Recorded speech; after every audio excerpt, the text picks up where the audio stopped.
الگ الگ ہوا کرتی تھی۔ اگر ہم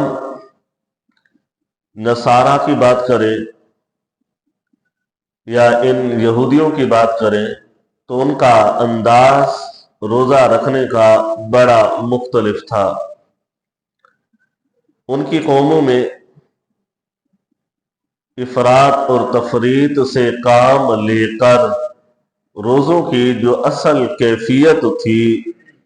اصل نظام تھا، اصل انداز تھا، وہ ختم ہو گیا تھا۔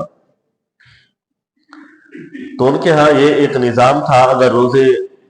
سخت گرمیوں میں آ جاتے تو وہ ان روزوں کو سردیوں کی طرف پھیر دیا کرتے تھے،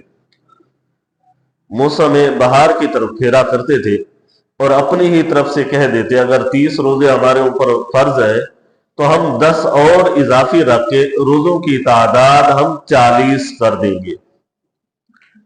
تو اسی طرح سے کوئی مرض ہوتی، ایسی مرض جو ان کے لیے وبال جان بن جاتی، تو اس میں بھی وہ کہتے ہیں کہ اگر یہ مرض چلی گئی، یہ بیماری ختم ہو گئی تو ہم اس کے بدلے میں 10 روزے اور بڑھا دیں گے۔ تو اسی طرح وہ 40 کی بجائے وہ تعداد پھر 50 بن جاتی تھی۔ تو اسی طرح کرتے ان کی روزوں کی تعداد جو تھی وہ 60 تک تھی، وہ 60 روزے رکھا کرتے تھے، لیکن اللہ رب العزت نے ان پر وہ 60 روزے لازم نہیں قرار دیے تھے، بلکہ انہوں نے وہ اپنی مرضی سے اور اپنی آسانی کے لیے 10 روزے اپنے اوپر فرض کرتے گئے تھے۔ لیکن ہمارے اندر یہ افراط اور تفریط نہیں ہے، ہم حد سے زیادہ تجاوز بھی نہیں کرتے اور حد سے زیادہ کم بھی نہیں کرتے۔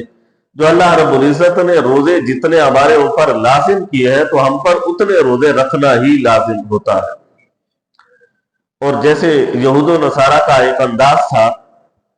کہ وہ روزے اگر گرمی میں آتے تو اس کو موسم بہار میں رکھتے تھے، لیکن ہمارے اندر یہ بھی نہیں ہے۔ جس طرح سے جس انداز سے، چاہے وہ سردیوں میں ماہ رمضان آ جائے، چاہے سخت گرمیوں میں ماہ رمضان آ جائے، لیکن ہم پر یہ لازم ہوتا ہے کہ ہم نے ان روزوں کو ادھر ادھر نہیں پھیرنا ہوتا، بلکہ جو دن جس دن ماہ مقدس کا مہینہ گرمیاں ہوں یا سردیاں ہوں، ہمیں ہر حال میں روزے رکھنے پڑتے ہیں۔